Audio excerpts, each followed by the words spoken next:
Ensemble, vivons le bonheur d'Algérie. Ensemble, apprécions les couleurs d'Algérie.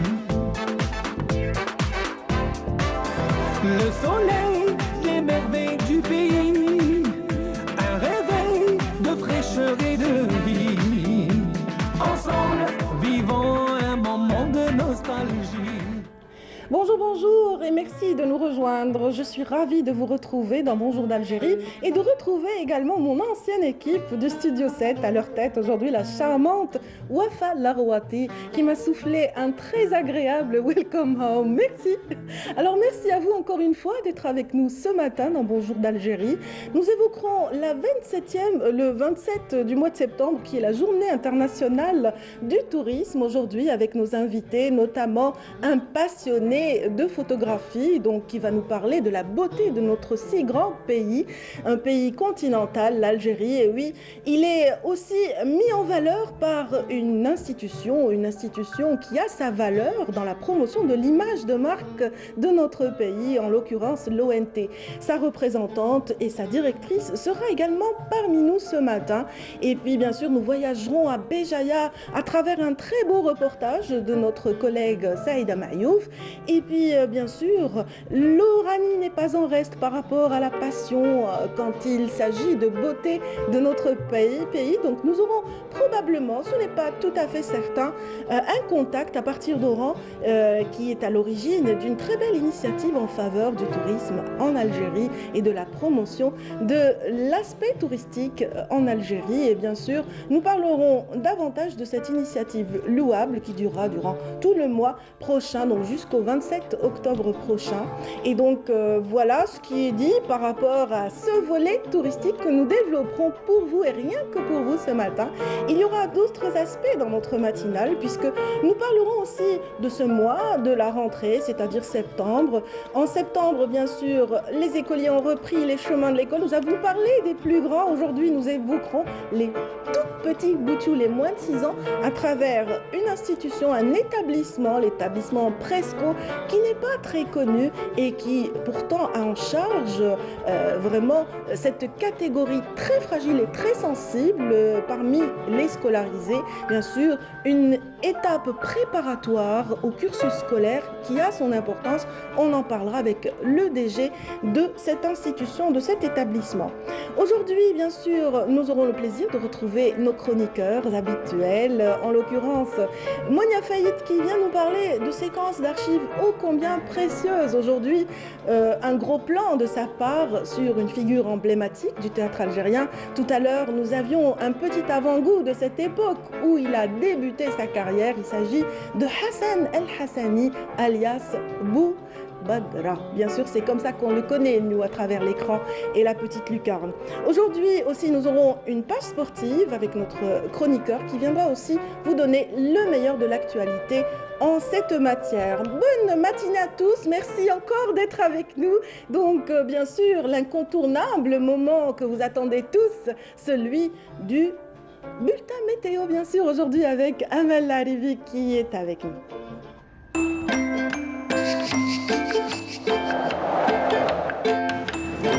La météo vous est présentée par Mobilis. Mobilis, أينما كنتم. Bonjour Amel. Bonjour Nadia. Ravie de te retrouver. C'est vraiment partagé. Ça va? Vous savez que vous avez beaucoup de fans parmi voilà, mes amis. Ah d'accord, je les embrasse. Bien sûr, vous n'aimez pas trop rencontrer vos fans, mais bien sûr, vous pouvez quand même leur faire un petit coucou. Oui, je les embrasse. Allez, je ne vous empêche pas de nous donner le meilleur de l'actualité du temps. Merci Nadia. Alors bonjour à tous et bon réveil. Eh bien aujourd'hui, on a eu de la brume et des nuages bas en ce début de matinée près des côtes ouest et centre. Mais le ciel deviendra partiellement voilé. Des nuages bas persistants par contre sur les côtes est. L'intérieur, eh bien, le ciel restera passagèrement nuageux tout au long de la journée, à l'ouest, le centre et l'est du pays. Également, une partie des régions sahariennes, le sud-ouest, le nord-Sahara et les oasis, où le soleil sera caché par des nuages de type bas. Ailleurs, eh bien, le soleil sera bel et bien présent, avec toutefois des zones de sable, cette fois-ci, l'extrême sud, le Gartassili et le Sahara central. Les températures durant cet après-midi après-midi, eh bien, Météo Algérie a prévu 32 degrés du côté de Tiyouzou, Tiaret, Al-Bayad, 30 degrés à Alger, Tlemcen, également Constantine, 28 degrés à Annaba, 29 à Oran, 29 à Batna, 31 degrés à Djelfa, au sud 32 degrés, Tamanrasset et Janet, 36 Biskra, 38 à Béchar et Gardaïa, 43 à Tindouf, également à Drar, en passant par les 42 degrés cette fois-ci vers Insalah. La mer aujourd'hui, eh bien, elle se montrera plutôt calme sur les côtes ouest et est, mais peu agitée sur les côtes centre. Les vents souffleront entre 10 et 20 km/h sur les côtes ouest de secteur est et 20 à 30 km/h sur les côtes centre et est, de secteur est à nord-est sur le centre et nord à nord-ouest sur les côtes est. On va faire un petit tour cette fois-ci vers la partie nord de l'Afrique où le ciel restera partiellement voilé à Khartoum, N'Djamena, peu nuageux à Niamey, également Tunis, un beau soleil par contre régnera à Tripoli, également Nouakchott, plutôt couvert à l'Aïon occupé. Côté Mercure, eh bien, on relèvera 30 degrés à Tunis, 31 à Tripoli, 26 à Rabat, 32 au Caire, 34 à N'Djamena, également Nouakchott, 38 degrés à Niamey et le maximum cette fois-ci à Khartoum avec 41 degrés. Voilà, je vous retrouve tout à l'heure, juste après le journal télévisé de midi et d'ici là, très très bonne matinée. Merci.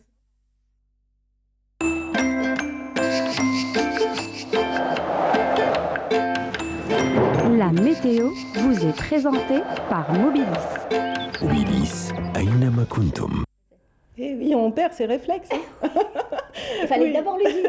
Ah oui, Et après, oui, on parle. tout à fait. Mais, ben voilà, on se remet en bain tout en douceur. Et parlant de Oui. bain, justement, on peut se baigner aujourd'hui. Oui, à franchement, apparemment 30, 28, 29, Ouais, c'est ouais. propice En à plus, cela. la mer, elle est belle, un peu agitée, donc c'est possible. Ah, c'est génial pour Il y a ceux pas qui de monde. peuvent se permettre. Ouais. Alors voilà, vous le savez. Oui, Voilà, si vous avez le temps aujourd'hui encore, profitez-en. Donc baignez-vous dans cette belle mer Méditerranée, ô combien calme aujourd'hui du Oui. côté d'Alger. Et en plus, il n'y a pas beaucoup de monde hein, sur la plage. Ah oui, Donc, il ça faut en y est, profiter. maintenant. Avec la rentrée, c'est vraiment le moment Idéal. idoine et idéal. Idéal. Merci beaucoup, C'est Amel. moi. Passez une excellente journée. Excellente On journée vous retrouve également. à midi, bien sûr. Inch'Allah.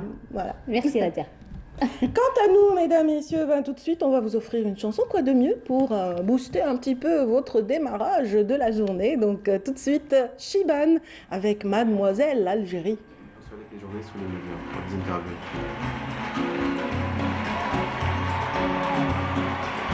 Ok, Annie.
C'était la Chibane, donc une chanson signée Chibane, Mademoiselle Algérie. Et il s'agira justement ce matin de parler de la beauté de cette Mademoiselle Algérie et de son soleil avec nos invités. Mais avant, parlons un petit peu de la petite enfance avec notre premier invité qui vient de s'installer. Il s'agit de Monsieur Merouane Messar, directeur général de l'EPIC Presco. Bienvenue. Merci madame. Voilà, on avait promis tout à l'heure que vous seriez parmi nous et voilà. Chose promise, chose due. Bienvenue. Merci madame, je vous remercie Voilà. pour cette invitation. C'est une institution, plutôt un établissement qui n'est pas toujours connu de tout le monde. La plupart des parents, vraiment, c'est à chaque rentrée, pour les plus petits, les petits bouts de chou, les parents voilà, font des recherches. Ils aboutissent souvent sur des écoles privées pour justement placer leurs petits-enfants. Et voilà, beaucoup ne savent pas encore qu'il y a cette grande toile justement d'écoles, de jardins d'enfants, de crèches que vous gérez. D'accord, merci On madame. peut présenter les pics Bien sûr. pour ceux qui ne connaissent pas, Je vais justement. saisir cette occasion pour présenter l'établissement Presco. L'établissement Presco, c'est un établissement à caractère industriel et commercial, dénommé établissement de gestion des crèches, des jardins d'enfants et des pouponnières de la wilaya d'Alger. Oui, C'est un établissement créé en 1995, un EPIC. Actuellement, la wilaya d'Alger, par le biais de cet établissement, offre à la population de la wilaya d'Alger une prestation de service subventionnée, c'est une prestation de service public subventionnée par l'État. On gère actuellement 43 crèches réparties sur 25 communes de la wilaya d'Alger, d'une capacité globale de 4425 places pédagogiques. très bien. Qui dit place pédagogique, donc voilà, 4000 enfants peuvent être placés dans ces structures. On parle de que vous gérez. 43 crèches. Oui.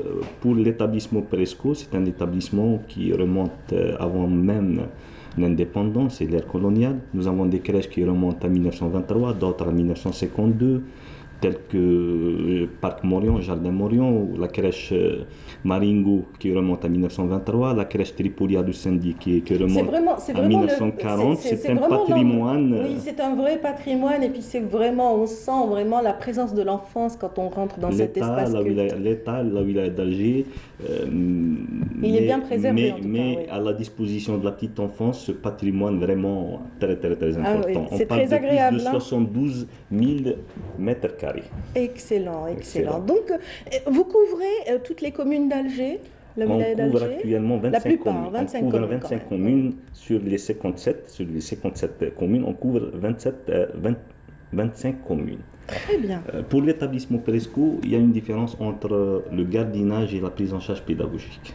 Oui, ça a son intérêt justement dans la première enfance. Cette étape est très importante dans le cursus scolaire pour la préparation justement de Justement, dans ce l'enfant. contexte, je tiens à préciser que notre établissement est soumis à des textes réglementaires, à une assise réglementaire. D'abord, on est soumis au décret exécutif 19253 du 16 septembre 2019, c'est récent. D'accord, il y a eu une Fixant- actualisation de la oui, réglementation en vigueur. fixant Oui. les conditions de création, d'organisation, fonctionnement et de contrôle des établissements d'accueil de la petite enfance. Le texte que je viens de parler a abrogé le texte 08-287. Il y a une assise réglementaire qui encadre cette activité depuis belle lurette. Oui, parce que l'enfant, en fait, à cette étape, il est fragile, il a besoin de forger les prémices de sa personnalité, on va pas dire sa personnalité, mais les premiers jalons, justement. Il faudrait pas qu'il soit frustré, il faudrait pas qu'il soit lésé. Donc, tout est mis en place pour protéger cet enfant, Effectivement, j'imagine. le législateur algérien met on exerce plutôt en application toute une batterie de réglementations, de textes réglementaires, par exemple. Qui sont vraiment bien appliqués dans les Bien- établissements bien, Presco. bien, Ouais. atta- bien, bien appliqué. Par exemple, je parle de l'établissement Presco. Moi, je parle du public. Le privé, c'est autre chose. C'est Absolument. une autre paire de manches. Ils sont sous la coiffe de la DAS, Très la Direction de l'Action Sociale, qui dépend du ministère de Solidarité. Pour l'établissement Presco, nous, on prend en charge les enfants de 3 mois à moins de 6 ans. À moins de 6 ans, c'est le préscolaire. C'est avant la scolarisation. Alors, nous avons les crèches de Presco. Nous avons une répartition propre à la petite enfance. Il y a le groupe des moins de 3 ans, c'est de 3 mois à 3 ans. Nous avons la section des petits, c'est de 3 à 4 ans.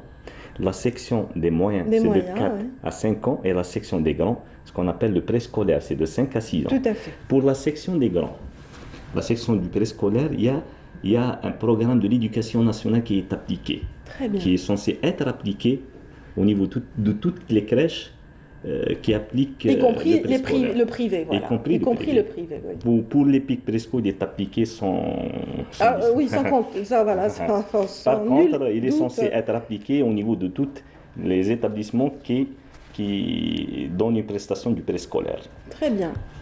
Voilà, donc si vous avez fait cette répartition, dites-moi Monsieur Malouane Messar, si vous avez fait cette répartition, c'est certainement dans un but précis, parce que dans certaines crèches privées, on a déjà vu un mélange des âges que vous venez de citer dans les mêmes espaces. Est-ce que c'est bon pour l'enfant? Est-ce que vous avez fait ça à dessein, si je peux dire? Bien sûr, cette répartition qui remonte à plus de 60 ans au niveau de Presco, depuis plus de 60 ans, on applique cette répartition, elle est fondée. Il y a une assise plus que réglementaire, il y a une déontologie Il y a appliquée. des études qui ont Des été études qui ont été faites, élaborées, etc. j'imagine, C'est la théorie de Piaget, c'est un professeur éminent dans le domaine de la petite enfance, etc. Il y a une répartition. On ne peut pas mélanger un enfant, on ne peut pas mettre un enfant de 3 ans avec un enfant de 4 ans. Oui. Ou mettre un enfant de moins de 2 ans avec un enfant de 5 ans. Oui, à 5 ans, on est prédisposé à un apprentissage, mais à 4-3 ans, j'imagine qu'on a envie de jouer, on a envie de s'amuser. Effectivement. C'est peut-être différent, non? Effectivement. Quelles sont justement les nuances entre les âges? Pour un enfant de moins de 3 ans, c'est un peu différent. Il n'a pas encore développé son unité. C'est un enfant fragile. On ne peut pas le mettre un enfant fragile qui n'a pas l'humilité complète. N'importe quel pédiatre peut confirmer cette théorie. Un enfant qui n'a pas l'humilité encore atteint, on ne peut pas le mettre avec un enfant de 5 ans, un enfant de 4 ans. Oui. C'est insensé. Alors, il y a un respect qui doit se faire dans ce contexte, dans ce sens. Un enfant de moins de 3 ans, l'éducatrice qui le prend en charge a, si on peut dire, un manuel de procédure qui doit être respecté pour un enfant de moins de 3 ans. Oui. Pour développer les connaissances d'un enfant de moins de 3 ans, ce n'est pas la même chose avec un enfant de 4 ans ou de 3 ans, ce n'est pas la même chose. Oui, là, vraiment, les aspects cognitifs sont aux ABC. Vraiment, c'est au début. Justement. Voilà. À notre niveau, les crèches, ce n'est pas l'université, ce n'est pas l'école, ce n'est pas le CEM, ce n'est pas le lycée, c'est uniquement la petite enfance. Ça demande une formation particulière, une préparation par rapport aux éducatrices? Justement, oui. L'enfant doit apprendre à travers les jeux, les jouets, etc. Il va développer ses connaissances à travers les jeux et les jouets. Ce n'est pas à travers des cours, etc. Le système scolaire, ce n'est pas la même chose. Si on parle de la petite enfance. Très bien. Si on applique un programme vraiment avancé, ça va être un crime. On va le saturer, j'imagine. On va le saturer, on va le détruire. Ça va être, j'utilise le terme un crime. Oui. C'est ça. C'est-à-dire qu'il va carrément être saturé avant même d'entrer à l'école et de cette manière, peut-être qu'il donnera moins, le rendement sera... Il va être surexploité. Il va peut-être détester l'école, comme vous. Effectivement. J'imagine. Effectivement. Même si au début il est content parce que les parents ils le trouvent brillant, ils le trouvent, mais il faut pas, mesdames, messieurs, il faut faire attention. Vos enfants, vraiment à un âge vraiment précoce, 3-4 ans, ne sont pas prêts à apprendre 3 langues, 4 langues comme ça se fait dans certaines crèches. C'est strictement normalement, c'est pas bon. C'est pas bon. En principe, entre la langue maternelle et la deuxième langue, on doit faire un intervalle de 2 ans. Absolument. De 2 ans. Apprendre à un enfant de 3 ans 2 ou 3 langues ou là, je pense c'est insensé, c'est un crime. Même s'il a une aptitude à l'apprentissage, je pense que c'est mauvais. Voilà, il a besoin de jouer. Il y a des systèmes. Oui, absolument. Il a besoin d'affection, de communiquer avec l'éducatrice. Parlons de l'éducatrice. En principe, l'éducatrice doit être formée. Il y a une formation réglementée de 2 ans. D'une durée de 2 ans pour avoir un diplôme d'éducatrice. Oui. Si pour exercer cette fonction, on ne peut pas, par exemple, un mécanicien ou un technicien ou un électricien, il va prendre en charge un enfant. Non. Très bien. L'éducatrice, plutôt le diplôme et la formation exigée c'est la formation d'éducatrice. Et le nombre aussi d'admis est Effectivement. exigé par rapport Effectivement. à ces éducatrices, il me Si je semble. parle du décret 1953, il y a un cahier de charge qui parle du nombre d'enfants par rapport au nombre d'éducatrices. Oui. Une éducatrice pour un groupe d'enfants de 12 enfants Très bien. marchands. Et une éducatrice pour 5 enfants non marchands. Même le nombre Oui. de toilettes, même le nombre de toilettes est défini par le texte. Par la loi, par la Par la loi, etc. réglementation en vigueur. C'est une activité qui n'est pas livrée à elle-même. Elle Oui. est réglementée, elle est encadrée, elle est balisée par le législateur algérien. Je pense que J'invite- vous avez, Monsieur Messard, je pense Oui. que votre message a été bien perçu par nos téléspectateurs aujourd'hui, qui a eu connaissance de l'existence de l'EPIC Presco à présent. Donc, comment les orienter s'ils ont envie de se rapprocher de vous? Est-ce que vous avez une page Facebook Justement, à on a une annoncer, page, oui, on a une page Facebook, c'est l'EPIC Presco. C'est une page. J'invite l'ensemble des parents d'enfants à consulter cette page. Ils vont trouver, Inch'Allah, l'essentiel. EPIC Presco, et puis Epic voilà, ils Presco, tombent c'est sur la la page- page oui, c'est la page Facebook, officielle ou de la page l'EPIC. officielle, La voilà, il y a page un offici- site. Non, Non, c'est la page officielle officielle, la page de Facebook l'EPIC officielle de Presco. l'EPIC Presco. Et tous les détails seront livrés dans tous les cette détails sont livrés dans cette page, oui. Voilà. Merci infiniment de nous vous avoir remercie. permis d'opérer ce petit gros plan sur l'EPIC Presco Je vous remercie. et qui est important. Donc, si vous êtes intéressé, rapprochez-vous de cette institution, de cet établissement donc, de gestion des structures préscolaires de la wilaya d'Alger. Nous avions reçu tout de suite son directeur général, en l'occurrence Monsieur Marwan Messar. Restez avec nous, Monsieur Messar, le temps de cette annonce, voilà, et on retrouvera nos invités suivants tout de suite, mesdames, messieurs.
Voilà, on papote déjà avec notre invité suivant, mesdames, messieurs. Merci encore d'être avec nous dans Bonjour d'Algérie. Cette matinale qui va vous donner l'occasion aujourd'hui de découvrir toute la beauté et la richesse de notre pays, notamment à travers le regard, l'objectif, je dirais même, d'un photographe. Rassi Ouldeissa est parmi nous aujourd'hui et c'est un passionné de l'image. Merci d'être avec nous.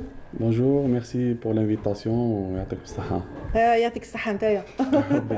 Merci de nous permettre de découvrir votre passion pour les belles images de notre pays. C'est bien cela. Vous Exactement. parcourez l'Algérie depuis bientôt 10 ans. Combien Exactement, de temps? 10 j'ai ans à peu fait près? à peu près 10 ans de travail comme photographe Oui, et plus de 10 ans comme passionné. très bien. Je faisais bien ça bien avant. J'étais un passionné de photo, je le suis jusqu'à maintenant, Oui. mais je fais les deux maintenant. À quel âge on vous a offert votre premier appareil? Ou alors c'était le téléphone? Non, c'était un petit appareil, on peut dire en 2001. En 2001? Oui, C'était un appareil numérique de toute façon. très bien. Je commençais directement avec. J'aurais aimé commencer avec l'argentique, mais c'était une autre époque. Oui, voilà. Mais j'ai Ça fait- nécessite une formation, mais là vous étiez C'est jeune. ce que j'ai fait c'est ce que j'ai fait en 2005, une petite formation argentique pour la photo argentique parce que Excellent. je voulais savoir comment. Le labo. Le labo. Le labo. J'ai fait juste la petite formation pour le labo, pour connaître les démarches et tout. Sinon, j'ai commencé par Cette le numérique. mystérieuse chambre noire Ex- qu'on voit à la télé, Exactement. dans les Je films. voulais accrocher les photos. Ah, Je ça voulais c'est accrocher- fait? Oui. Ah, génial. Ça c'est fait. Et pour C'est les photos que je fais en général, comme je suis un amoureux On va dire que je suis un idéaliste. Je Oui. cherche que les belles choses et tout. Ah, mais c'est Alors bien. j'ai sillonné, on va dire, toute l'Algérie, de l'Est à l'Ouest. J'ai vécu à Ouargla Ah, depuis pas mon mal. jeune âge, alors ça m'a aidé, c'était comme un Pour le bon Sud, point. ça a été vraiment une plaque tournante intéressante. Super. C'est ma source d'inspiration, le Sud et la Oui. région de Kabylie qui sont toujours aussi authentiques. Il y a d'autres régions, mais je suis... Mais pour l'authenticité, effectivement, vous avez raison. Le Exact. Sud a gardé toute son authenticité. Exactement. Alors c'est De même que, bien sûr, nos montagnes, le Djurdjura et tout ça. C'est Ouais, ça. vraiment Alors, bien. je favorisais à chaque fois ces deux régions-là. Et à chaque fois que j'avais l'occasion, je prenais mon appareil. Chose que j'ai fait en 2006.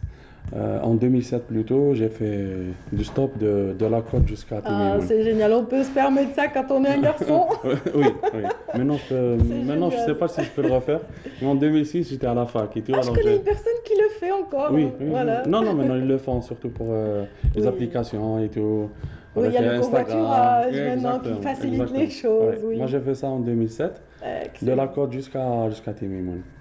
Parfait. L'Oasis Rouge vous a ouvert les bras Ouais, oui, avec c'est ces Est-ce belles que- oui, c'est la nuances première- de sable. Ça a c'est dû vrai. être beau, une belle découverte. C'était très très belle découverte. Très bien. Ouais. Mais quel est le coin d'Algérie que vous préférez le plus en fait? Celui qui vous a comme ça donné des palpitations, parce que ça m'est arrivé de découvrir des endroits comme ça de notre pays, d'avoir le cœur qui battait à la chamade. Moi, Est-ce que ça vous est arrivé? Bien sûr, à chaque fois que je fais une découverte et tout, quand c'est la première fois, Ouais. à chaque fois je suis Happy. ébloui. Exactement. mais ça reste le sud. Je me dis que Le sud est immense chez nous, alors quel coin? le sud Soyez plus c'est précis. par exemple Timimoun, Tarit, Bchar et tout. Janet. Même j'ai fait en 2009 une région qui est maintenant à la mode. J'ai fait le Biyad, Brzina et Oui. tout, Naama, on appelle ça La route l'Arizona. d'Ersour. L'Arizona, route on appelle ça d'Ersour, oui. l'Arizona et tout, de l'Algérie. C'est une région que j'ai fait en 2009. C'était une très très belle découverte. Ah, c'est magnifique, c'est vrai. Il y a tout un chapelet de Qsor dans cette région et chaque Qsar a sa spécificité, ses En couleurs. plus de la Une fois c'est la générosité terre, une des, fois c'est la pierre. en plus Ouais. de la générosité Ah, les habitants. des habitants de la région qui sont magnifiques. Ils sont magnifiques, c'est vrai que c'est le moins qu'on puisse dire. Moi, j'ai encore en mémoire le souvenir d'une dame qui n'était pas très nantie, très riche, mais à l'arrivée du Sbour de Timimoun, elle est partie, elle a retiré l'ensemble de ses petits sous qui étaient en poste, et donc elle a sorti tout son capital, et sans aucune réserve, elle l'a dépensé pendant le Sbour. Voilà, parce qu'il faut ouvrir ses portes à tout passant. C'est vrai, moi par exemple, mon petit frère m'a envoyé chez son ami Abcha Oui, pour un truc et tout. Il l'a appelé, il lui a dit mon grand frère, il va venir à Abcha. Ils ont égorgé un mouton tout de suite. tout de suite sans se poser de questions. Rien. Et ça, je pense pas qu'on peut. Au nord, puisse c'est le pas faire. toujours Non, fréquent, non. effectivement. C'est vrai qu'on parle de cette hospitalité légendaire des gens du C'est Sud vrai, et vrai. c'est Et beau c'est de le important, c'est vivre. très important. Voilà. Et quand vous avez votre appareil entre les mains, est-ce que vous privilégiez le paysage ou est-ce que vous captez aussi ces moments chaleureux, ces expressions, ces visages que vous rencontrez? Oui, j'essaie de faire les deux. J'essaie d'être spontané. Par exemple, je suis plus portrait que paysage. D'accord.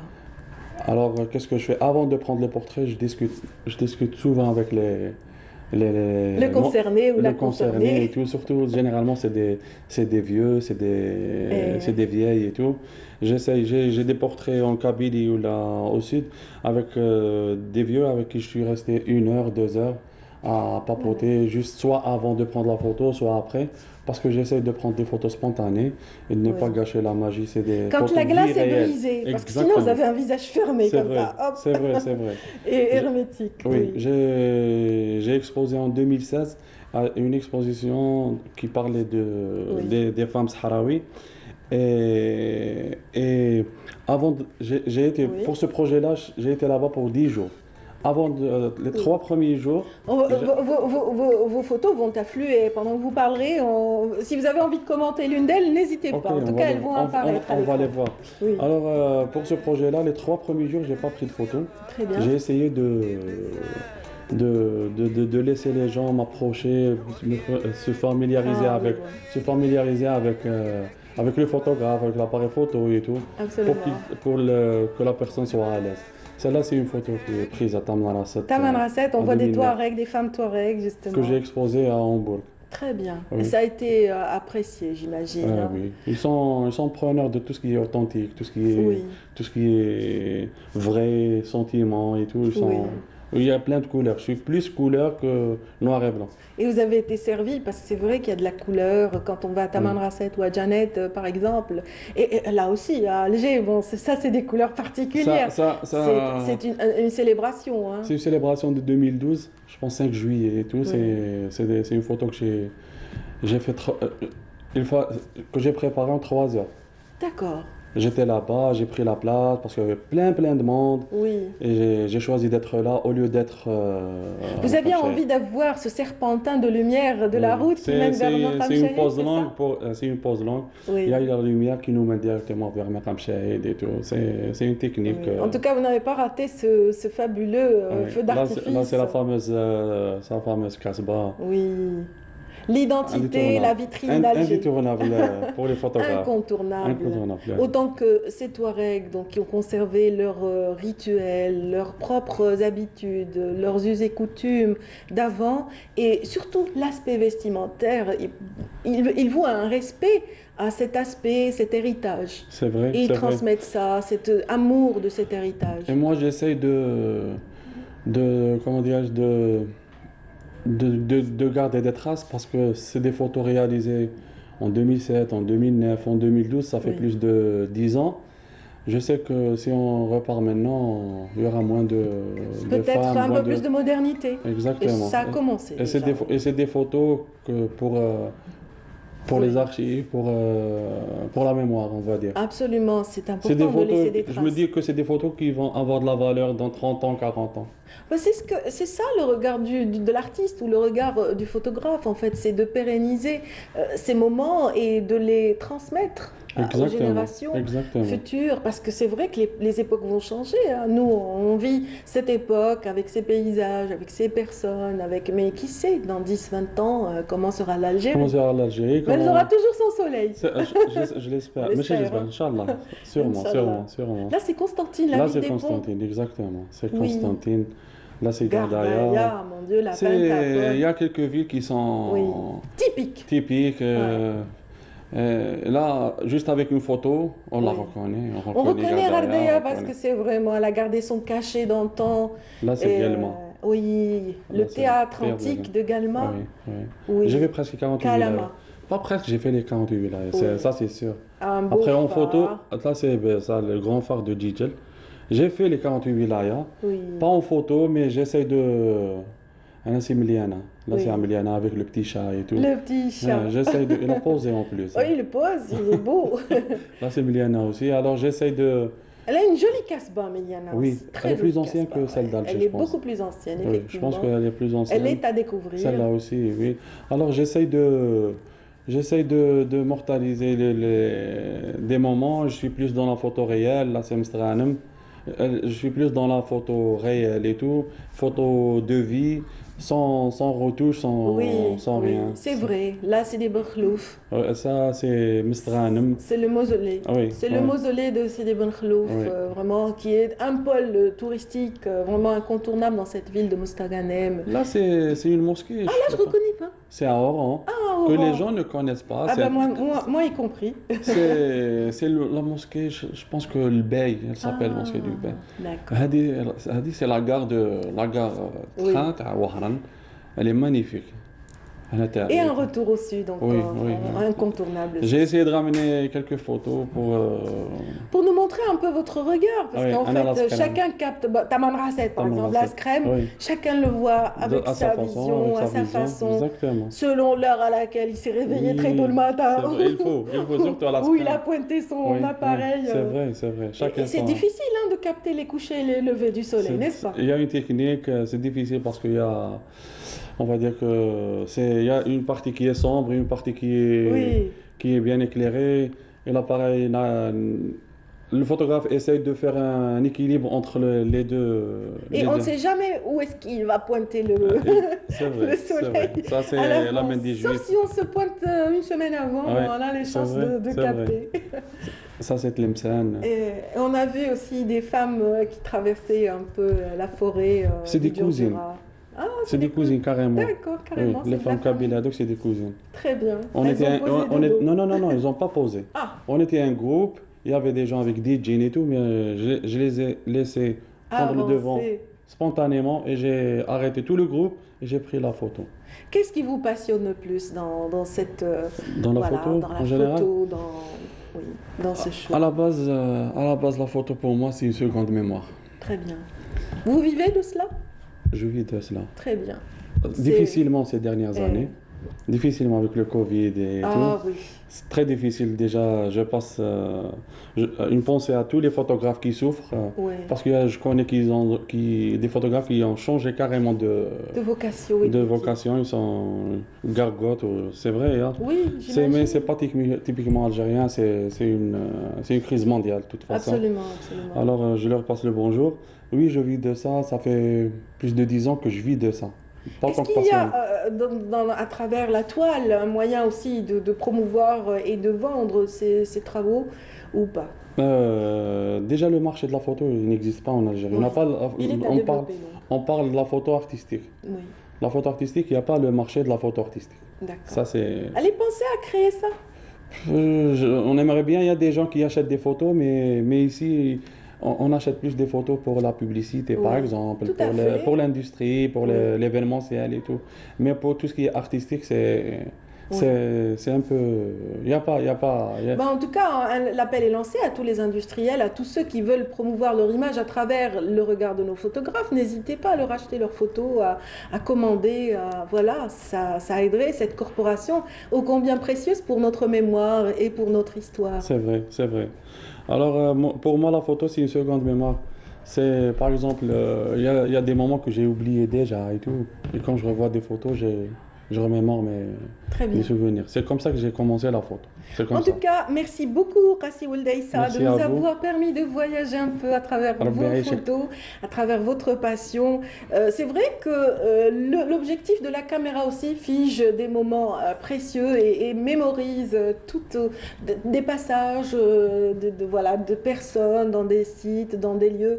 Et Dieu sait que l'Algérie regorge de sites naturels et culturels sublimes et d'une grande beauté. On a évoqué avec notre invité tout à l'heure la beauté du Grand Sud algérien. Tamanrasset, en l'occurrence, a plus d'un atour. Et aujourd'hui, nous allons mettre le cap sur Tamanrasset avec un reportage signé Badia Amarni, qui, elle, a été présente à l'occasion justement de rencontres à l'effet de promouvoir le travail des agences et de la destination Algérie, destination saharienne par excellence. À tout de suite. Tamanrasset marque la journée mondiale du tourisme en invitant les agences de voyage pour visiter différents sites de la région avant de les proposer à leur clientèle à des tarifs compétitifs. Un programme riche a été tracé pour ces agences de voyage. Nous sommes là pour prospecter, pour voir, mais il est évident que nous allons travailler le produit Grand Sud algérien. Les agences de voyage, très heureux de faire des conventions avec le GTT Tamanrasset pour essayer d'exploiter, essayer de commercialiser ce produit naturel pour nos clients. Invité par le GTT Tamanrasset pour découvrir justement le Sud et promouvoir cette destination plus tard. Et pourquoi pas signer des conventions et pouvoir travailler en partenariat. Donc l'initiative a été spécialement créée pour promouvoir la destination sud. Surtout après la pandémie du corona, il y a beaucoup de gens qui n'ont pas voyagé pendant, on va dire, 2 années successives. Ça sera l'occasion idéale pour relancer le tourisme algérien à travers, bien sûr, le tourisme saharien. Très bonne initiative de la part de HCT qui a fait cet événement, l'Éductour, pour faire connaître cette belle structure. C'est un plus pour le parc hôtelier. J'espère qu'on aura des tarifs préférentiels pour pouvoir promouvoir la région et pour pouvoir aussi travailler sur cet bel établissement. Beaucoup d'agences viennent pour la première fois. Sont-elles prêtes à promouvoir la destination de Tamanrasset? On a été invité par le GT Tamanrasset avec un tarif vraiment symbolique. Gouinard Dardagé pour un oualiad visiter les endroits touristiques de la région pour ramener les clients, pour promouvoir le secteur du tourisme de la région. Donc on a passé vraiment des moments agréables avec toutes les agences de voyage de 48 wilayas. Ça a été des moments agréables. Un bivouac magnifique avec une soirée traditionnelle, folklorique de la région. On va cibler une clientèle parce que c'est pas, on n'a pas vraiment en Algérie, malheureusement, on n'a pas la culture du tourisme local, soit en tant qu'agence ou en tant que client. On est là pour un éductour des professionnels d'agences de voyage et on est là en train de découvrir Tamanrasset dans le but de préparer des circuits, des programmes et les proposer pour notre clientèle. Donc j'invite tout le monde à s'y intéresser. Il s'agit de donner un nouveau souffle au tourisme local, notamment saharien, surtout dans un contexte marqué par la Covid-19. C'est l'objectif justement du gouvernement, mais avec le concours de tous les acteurs de ce secteur. Voilà, on vous l'avait dit tout au début de l'émission, c'est tout un volet consacré à l'aspect touristique aujourd'hui que nous consacrons dans cette matinale. Aujourd'hui, nous allons basculer vers un second regard. Une passionnée du tourisme est avec nous. Il s'agit également de la directrice générale de l'Office national du tourisme en Algérie, en l'occurrence Nasser Bey Saliha. Bienvenue. Bonjour. Ravi de vous retrouver ce matin. Également, le plaisir est partagé. Voilà. À voir votre sourire, vous êtes contente du lancement justement de toutes ces belles initiatives à l'occasion de cette journée internationale du tourisme en l'occurrence. On vient de la fêter, on vient de célébrer cette journée mondiale. C'était hier, donc le 27 septembre de chaque année. On célèbre la journée mondiale du tourisme. Cette année, c'est le tourisme et croissance inclusive. Donc c'est l'Organisation mondiale du tourisme qui définit le slogan. Et pour cette année, c'est le cas. Donc inclusive, et on comprend parfaitement que inclure tout le monde dans le process du tourisme. Très bien, c'est vrai que tout le monde est concerné. On commence par les différents chaînons, le transport, ensuite l'hébergement, ensuite la promotion proprement dite à travers les agences. On vient de voir un reportage réalisé par notre collègue à Tamanrasset qui vise justement à stimuler ces agences qui ont un peu sommeillé à cause de la Covid-19. Exactement, donc la pandémie, on cesse de le répéter, elle a touché beaucoup elle a touché tout le monde, c'était beaucoup de secteurs, le monde s'est arrêté, le monde s'est arrêté, donc elle a touché aussi les économies, elle a eu un impact social, économique, politique, je ne vous apprends rien, mais là, elle a touché les économies développées et même celles en voie de développement. Absolument. Donc du coup, les groupes les plus vulnérables, c'est-à-dire ceux qui ont des petits métiers, et notamment dans le tourisme, et puis même l'hôtellerie, la para-hôtellerie et tout, se sont retrouvés à l'arrêt. Et puis au-delà maintenant du fait de faire des statistiques et de dire que les chiffres d'affaires ont baissé, que les avions ont été cloués au sol, qu'il y a une perte considérable de recettes, il y a l'élément humain. Absolument. Il faut penser Ce sont des familles entières qui vivent du tourisme au sud. Et surtout, pas que. C'est-à-dire que le sud, le nord, c'est la planète qui a été touchée. Et donc, nous sommes, c'est-à-dire on ne peut pas être en dehors de toute cette philosophie. Nous sommes comme un pays hautement touristique. Et l'Organisation mondiale, qui est quand même une institution des Nations Unies, qui est un petit peu la boussole du secteur, chaque année, elle trace un objectif. Parce que ce slogan, il va être valable durant toute l'année. Et donc maintenant, le message, c'est quoi? C'est que arrêtons de faire des statistiques, de s'alarmer, pensez à cette couche de personnes, pas penser aux gens, à l'élément humain. Absolument. Il faut pas qu'il soit en dehors de cette problématique. Et là, le tourisme, c'est un facteur. Ce n'est plus, il ne faut plus prendre le tourisme en tant que loisir, que détente et tout. Le tourisme Et donc, par définition, c'est un truc économique. Voilà, il a un impact très fort sur l'économie, sur le social, sur la politique. Enfin, voilà. Et l'ONT, proprement dit, c'est-à-dire l'Office national du tourisme, est un chaînon incontournable, un chaînon ô combien précieux. On peut dire déjà ce matin pourquoi, dans la mesure où vous êtes le garant de cette image de marque de l'Algérie. Exactement. Dans tous ses aspects et toute sa beauté. Oui. La mission principale de l'Office national du tourisme, c'est de promouvoir la destination Algérie. Et la destination Algérie, ce n'est pas que les images, ce n'est pas que les vestiges et les potentialités touristiques, c'est le tout.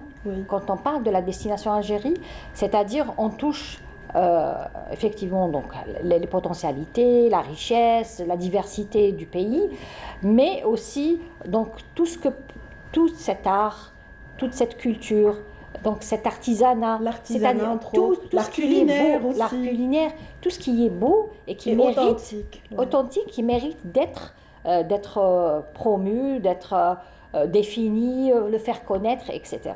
Donc ça, c'est notre mission principale. Et on fait donc cette promotion au niveau national, pour les nationaux, pour les inciter. Et puis, entre guillemets, la pandémie a permis aux Algériens de découvrir leur pays. Et pas seulement les Algériens, moi je connais des étrangers qui attendent de pouvoir venir en Algérie. Cette période justement de Covid a été propice à la découverte virtuelle d'abord de certaines régions qu'ils ne connaissaient pas, et j'ai reçu personnellement des questions. Donc j'imagine qu'ils sont nombreux à vouloir découvrir. Exactement. Pourvu que cette ouverture revienne. Elle va revenir, donc c'est ça aussi, on a des objectifs donc du slogan arrêté par l'Organisation mondiale, c'est d'aller vers, c'est reprendre progressivement donc la relance du tourisme pour bien sûr faire bénéficier tout le monde des retombées du tourisme, parce que le tourisme c'est un créateur d'emplois, il baisse le taux de chômage, et puis il crée, vous savez, le tourisme c'est le bonheur. Quand on est tous fatigués, quand on est tous saturés, donc on pense toujours à aller faire donc un petit séjour quelque part. Et on l'a senti. On l'a senti durant ces 2 années. Exactement.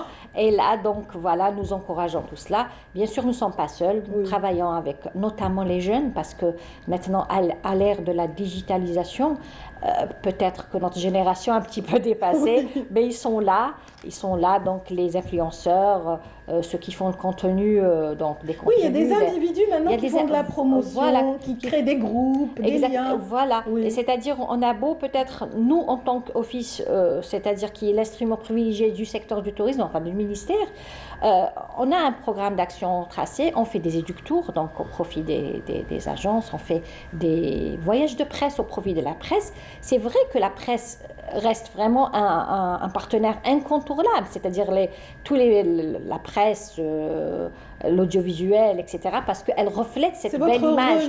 Voilà, c'est notre relais. Mais les influenceurs, donc via le Facebook, Instagram et autres, ils ont rapidement donc le nombre de vues qui augmente et tout, et voilà, et indirectement, ils font la promotion du tourisme. Très bien. Et nous on va peut-être aussi rappeler un petit point d'histoire par rapport à cette journée mondiale du tourisme. Elle a été instaurée en 1980, n'est-ce pas? Et donc depuis, l'OMT fait ce type de coordination entre les pays par rapport à la promotion du tourisme. Et cette date correspond en fait à l'anniversaire de l'adoption, 27 décembre 1970, du statut de l'OMT en quelque sorte. Parce que je me suis posé la question, je me suis dit pourquoi le 27? Et finalement, c'est par rapport à ce statut qui est d'abord la création de l'OMT, de l'Organisation mondiale du tourisme elle-même. Donc ça, c'est juste une petite between brackets donc on a ouvert. Voilà, donc on revient un petit peu à cette 27e journée. Non, c'est vrai, cette 27e journée de septembre, cette célébration, donc c'est faite comment par rapport à l'OMT? Donc il y a eu un éductour, si je ne me trompe. Oui, nous avons tracé un programme assez riche. Donc nous avons organisé un voyage de presse, parce qu'il faut faire la différence entre un éductour qui est destiné pour les tours opérateurs généralement, et le voyage de presse, c'est pour la presse, donc dans ces différents... Et parfois vous combinez les deux, non? Oui, on va le faire, Inch'Allah, pour la saison saharienne qui a débuté, pratiquement. Elle va débuter au mois d'octobre, mais donc c'est un autre volet. Voilà, donc les destinations choisies, entre guillemets, c'est pas vraiment choisi parce que il fallait, notre objectif c'est de faire découvrir des destinations qui ont été un petit peu, qui n'ont pas pris leur part de promotion, c'est-à-dire pas très très connues, même si, donc une vers l'est et l'autre vers l'ouest. Nous avons organisé une conférence sur l'impact du tourisme sur l'économie, sur l'environnement et tout. Il y avait donc des professeurs d'université, il y avait la fondation des jeunes ambassadeurs algériens, c'est-à-dire une fondation qui est active dans le tourisme et qui a ses relais un petit peu à travers le monde, ce qui nous permet aussi d'avoir une large vision. Alors, qui sont-ils, ces ambassadeurs? Allez, on va les promouvoir un peu, nous aussi, dans cette matinale. C'est une fondation qui est active dans tout ce qui est activités touristiques, culturelles et tout. Et ils travaillent aussi pour l'image, la belle image de l'Algérie. La plus grande composante se trouve à l'étranger, si je ne me trompe pas. Non, ils sont ici et là-bas. Non, ils sont ici et là-bas. Et puis, on peut dire que c'est l'élite. C'est des universitaires, c'est des gens très cultivés. Et nous, en tant qu'Office national du tourisme, on encourage, on les accompagne et tout, parce que, après tout, c'est le résultat. Et voilà. Et puis voilà. Donc, eux, ils sont jeunes, ils ont besoin de quelqu'un pour les guider, pour les accompagner. Et nous, on a besoin de leur énergie, de leur savoir et puis de leur fraîcheur. Très bien. Cette fraîcheur, est-ce que vous la recherchez aussi à travers les offices de tourisme locaux? Est-ce que vous gérez ce réseau ou est-ce qu'ils sont indépendants? Ils sont indépendants, mais de toutes les façons... Vous avez des échanges. Exactement, nous avons des échanges et puis on va travailler là-dessus parce que, après tout, il faut fédérer, parce que l'une des missions de l'Office national du tourisme, c'est de fédérer tous les efforts. Inclusif, on disait. Exactement. Le slogan le disait. Donc peut-être que la pandémie nous a permis un petit peu de s'éloigner l'un de l'autre. Et puis là, il faut absolument réfléchir, oui. Faire son mea culpa aussi. Donc, et c'est le moment de se relancer, de se réconcilier aussi, et de faire, parce que après tout, l'objectif final, c'est l'Algérie, c'est de promouvoir la destination Algérie. Et combien elle est belle. La main dans la main, bien sûr. Exactement. Et Dieu sait que cette Algérie est un pays continental, avec justement tous les aspects touristiques qu'on peut imaginer dans un pays existent chez nous. Exactement. Autant les sites naturels que les sites culturels. Et justement, est-ce que vous avez pour consigne justement d'exploiter la présence des musées dans les villes? Est-ce que les musées sont bien exploités par les agences touristiques qui un petit peu travaillent pour l'ONT? Voilà, les musées font partie des circuits touristiques, c'est-à-dire les agences de voyage, quand ils vous proposent un produit, c'est à travers un circuit bien déterminé, bien tracé.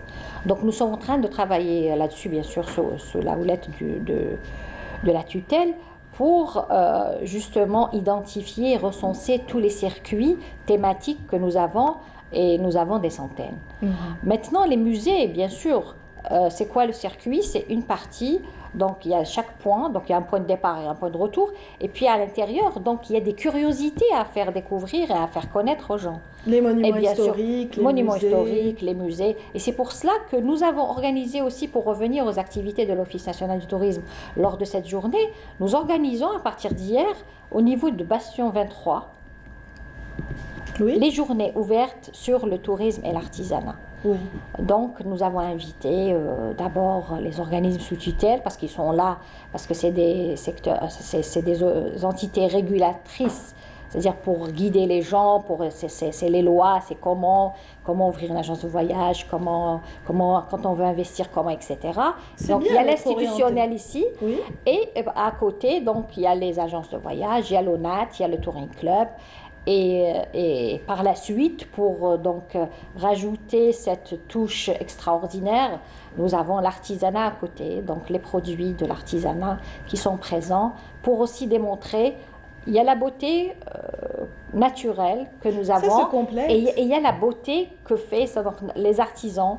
cette beauté, Ça se complète. Tout à l'heure, on voyait une très belle image signée donc par Outrassi. Et cette image, il y avait la forêt, il y avait la beauté du site, et puis on voyait deux dames avec l'habit traditionnel qui traversaient, qui sillonnaient un petit sentier comme ça. Et c'est vrai que c'est ce qui accroche aussi. C'est cette plus-value, ce costume traditionnel bien conservé. Exactement. Donc c'est vraiment une complémentarité, et puis rajouter une beauté sur une beauté naturelle. Alors les portes ouvertes Ovation 23 continuent ou pas? Continue jusqu'au 30. Très bien. Voilà, et puis un point très important, hier aussi nous étions présents au niveau des collèges. Oui. Parce que donc on s'est dit que le tourisme c'est pour les générations futures, donc il faut absolument travailler là-dessus. Et là, donc, nous sommes de toutes les façons, ça rentre dans le programme d'action. Nous avons déjà entamé cette implication des élèves scolarisés, bien sûr en coordination avec le ministère de l'Éducation nationale. Et nous étions au niveau des écoles pour donner un cours sur le tourisme. C'est excellent pour préparer le tourisme de demain. Exactement, pour inculquer donc cette culture touristique chez l'élève. Les collégiens cette fois-ci, parce qu'avant c'était au niveau primaire. Mais on a trouvé cet intérêt, ils étaient émerveillés et ça nous a fait les oreilles exactement. Ouvertes, et ils n'attendaient que leur proposer un circuit pour aller toucher, peut-être voir de plus près ce qu'ils ont vu en images et en cours. Bah, on leur souhaite, j'espère qu'ils pourront on va le faire, inciter leurs parents à profiter des vacances. Voilà, voilà qui est bien dit. En tout cas, merci beaucoup, Madame. C'est moi qui vous remercie. Voilà, Nasser Bey Saleha, je rappelle que vous êtes la directrice générale de l'ONT, l'Office national du tourisme, qui a en charge la promotion de l'image de marque de notre pays. Merci de veiller au grâce. Merci à vous. Merci. Et voilà, je vous souhaite une bonne continuité pour toutes ces actions. Voilà. Si vous avez envie de découvrir un peu plus le tourisme en Algérie et ses missions, voilà, vous pouvez vous diriger vers le Bastion 23 actuellement. Voilà. Sinon, voilà, on va vous proposer celle qui adoucit les mœurs tout de suite, un interlude musical avec un talentueux guitariste, et l'on se retrouve juste après pour la suite de nos programmes.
Enfin, une peinture algérienne aux normes internationales. Tous vos besoins en peinture intérieure, peinture métal, préparation de support ou peinture extérieure, choisissez Coral Peinture. Coral Peinture, c'est les maths à faire.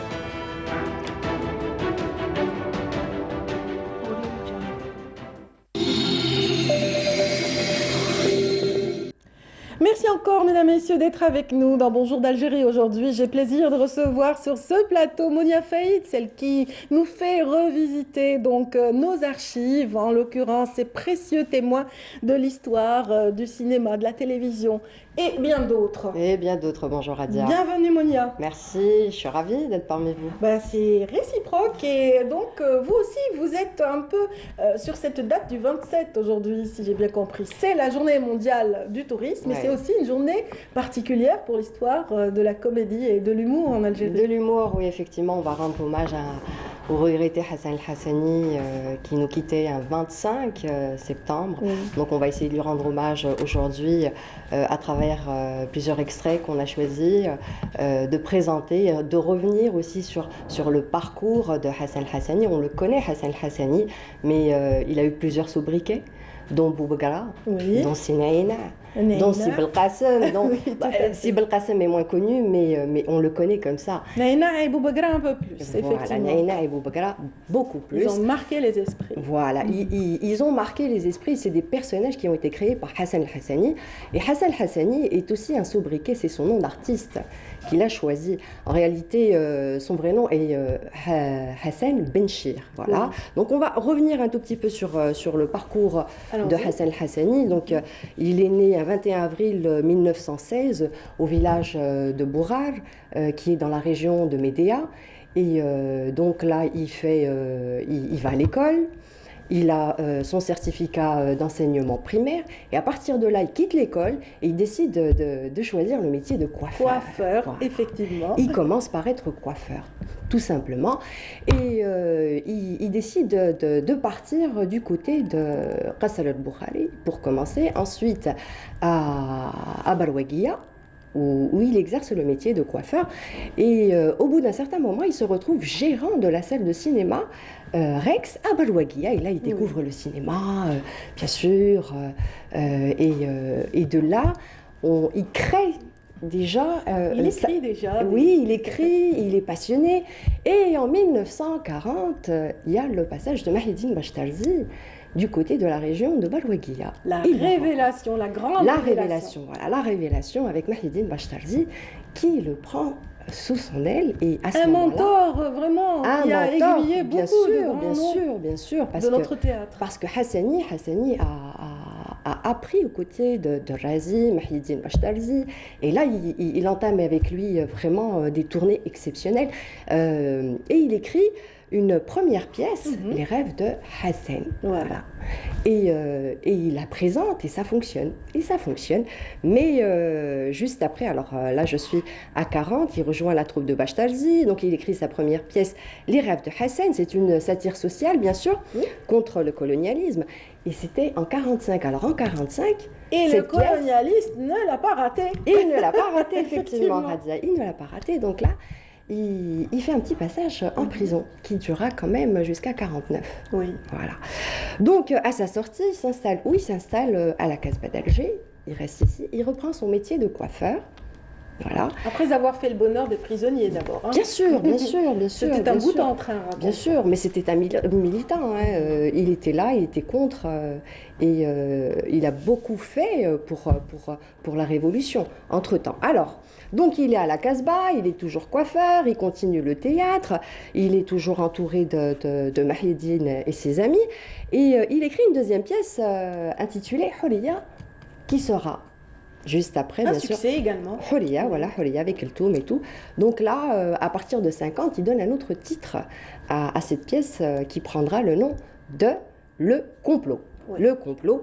Et c'est à partir de là qu'on voit le personnage de Sinaïna. Donc on regarde un petit extrait tout de suite de Zitouna.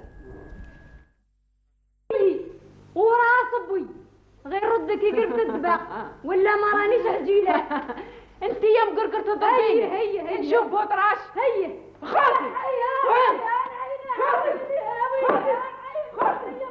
خاطي واش بيك شكون اللي ضربك واش بيك شكون اللي ضربك زيتونة ضرباتك انا زيتونة ضرباتك يا ويلي واش جابني نسكن في هذه المدينة واش جابني لهلا تربحني وتربح الحقيقة اسمعي انا عيالي مقرقر انا يا ما شفتيش روحك انت اللي تقول لك جرانة خرجتي من الجبانة يا واحد الرتيلة يا اسمع يا خويا انت انت راجل كبير وما تجيش تعاطيني، سمعت ولا لا؟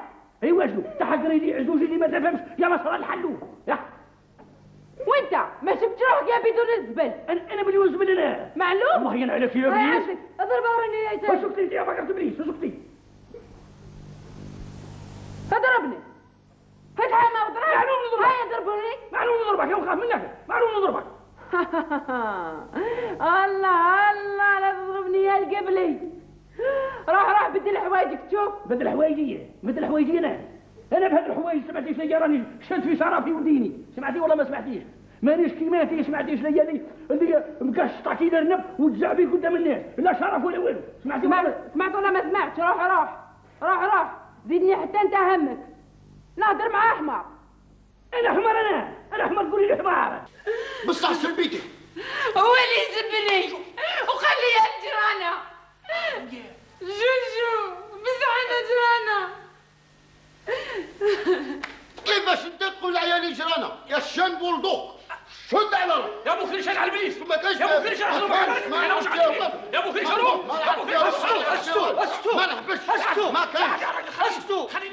Voilà.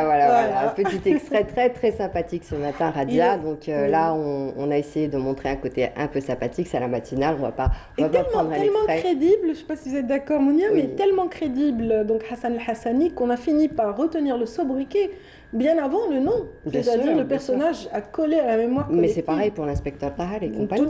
C'est-à-dire que là, on retient le personnage, on retient le nom de Sinaïna. Et attention, Sinaïna, c'est-à-dire que ça percute. C'est comme Boubagala. Voilà. Il a choisi vraiment des prénoms, des noms où on retient, où ça reste dans la mémoire. Pour retenir Boubagala, c'est qu'il y a vraiment... voilà, ça nous marque Boubagala. Pourquoi il a choisi ce nom? Parce que ça marque la mémoire. Donc, et là, ça rappelle la ruralité. Parce bien sûr, de ce mais là le personnage Sinaïna est naïf, et en même temps un paysan, mais fier de l'être. Il l'affiche. Et c'est ce que Hassan al-Hassani voulait faire. Voilà, mettre en avant ce personnage et enlever un peu ces étiquettes sans le ridiculiser, lui garder toute sa sagesse et son authenticité. Et là, on le voit avec sa petite barbe noire, c'est une fausse barbe, c'est bien après qu'il mettra la moustache. Donc, on revient vers les années, voilà, on continue. Dans les années 50, il est toujours avec Mehidine Bachtalzi, on commence avec la télévision qui commence à enregistrer, il y a des programmes en arabe qui sont programmés avant l'indépendance. Donc, il est sur les tournages, il tournera avec Mustafa Gribi, avec Bedi, avec Tizaraoui. Et de là, il y a le déclenchement de la guerre et de révolution, bien sûr. Il part, il s'engage, il part avec l'ALN. Voilà. Donc, on a des sketchs avant 62, en noir et blanc, bien sûr. La majorité ont été tournés dans la salle Pierre Borde, actuellement la salle Ibn Khaldoun. Et juste après l'indépendance, Hassan al-Hassani, qu'est-ce qu'il décide de faire? Il rejoint le Théâtre National algérien. Voilà. Donc, et là, pour le Théâtre National algérien, on a le personnage de Boubagala qui apparaît. Voilà. Donc, il délaisse le personnage de Sinaïna pour aller vers Boubagala. Voilà. Et entre-temps, là, c'est l'explosion, c'est la gloire, et les réalisateurs l'observent. Se l'arrachent. Donc après son succès sur les planches et le petit écran, donc on a Hassan al-Hassani qui va faire beaucoup de films. Il commencera avec Jacques Charby en 64. Avec une si jeune paix, il tournera beaucoup avec l'Akhtar Hamina. Il fera Le Vent des Aurès, Hassan Tello, plupart des films de Hamina, la chronique, chronique des années de Braise. Et il aura aussi beaucoup de films avec Lamine Merbah. Alors tout de suite, on va regarder un petit extrait de l'enregistrement de Hajar Rahim.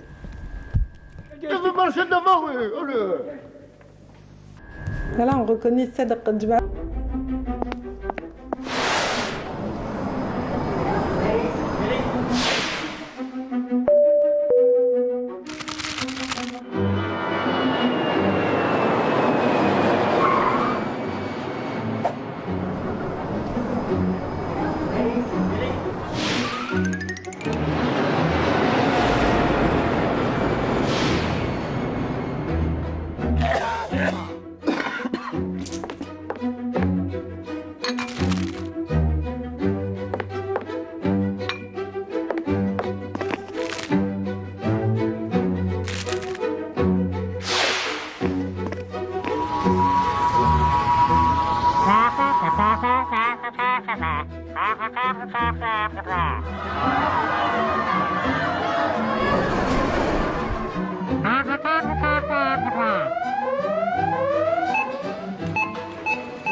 Mesdames, messieurs, assez ces gestes barrières à ne pas oublier. Et tout de suite aussi, nous sommes vraiment ravis de retrouver notre dernier intervenant de cette matinée. Il s'agit de Sid Ahmed Bouraïb qui est présent pour vous offrir le meilleur de l'actualité sportive tout de suite. Bienvenue Sid Ahmed. Bonjour à tous nos amis. Je m'habitue tout doucement au prénom. Ravi comme toujours d'être avec vous. Ravi également. Donc, que nous dit l'actualité sportive aujourd'hui? Alors, malheureusement, on va débuter avec une mauvaise nouvelle avec l'ancien international Rachid Daly qui est décédé ce jeudi à l'âge de 73 ans. Il est considéré comme l'un des joueurs les plus populaires des années 70. Il compte 12 buts en équipe nationale pour 29 matchs joués. Il a débuté sa carrière avec la GSM Béjaïa où il a réussi 2 accessions. Tout d'abord en 1967 en 3e division, puis en Ligue 2 2 ans après. Il a par la suite rejoint la JSK où il a remporté 3 championnats et une Coupe d'Algérie. Allah yarhamou. C'est bien, donc cette gloire du football algérien méritait sa place en tête de votre classement justement des thématiques de ce matin. Qu'est-ce qu'on a aussi justement au menu? Alors ce soir, il y a 3 joueurs algériens qui sont concernés par la 2e journée de la phase de groupe de la Ligue des champions européenne. Alors tout d'abord dès 17h45, Rachid Ghezzal et son club turc de Beşiktaş qui feront face à l'Ajax Amsterdam. Il y aura aussi Riyad Mahrez et Manchester City qui feront face aussi au PSG de Lionel Messi. Manchester City qui est finaliste malheureux la saison dernière, a déjà affronté le PSG la saison passée en demi-finale. Riyad Mahrez s'était distingué en marquant 2 buts en aller-retour, dont un superbe coup franc. Donc le PSG qui sourit bien à Riyad Mahrez, on espère pourquoi pas qu'il rééditera cet exploit ce soir. Et on a remarqué votre petit sourire aussi. Hein. Voilà. Votre fierté par rapport à ce coup franc. Je suis confiant. Il y a aussi Smaïl Ben Nasser et son club du Milan AC qui affronteront l'Atlético Madrid, les champions d'Espagne. Alors, ça sera presque une victoire impérative pour les Milanais qui ont perdu lors de la première journée face à Liverpool. Eh ben, on leur souhaite. On leur souhaite bonne chance. Oui, effectivement, surtout un autre athlète. Alors, on va aussi parler un petit peu de Islam Slimani qui s'est blessé avec son club l'Olympique Lyonnais ce samedi. Selon des sources du club lyonnais, Slimani ne pourra pas récupérer de sa blessure.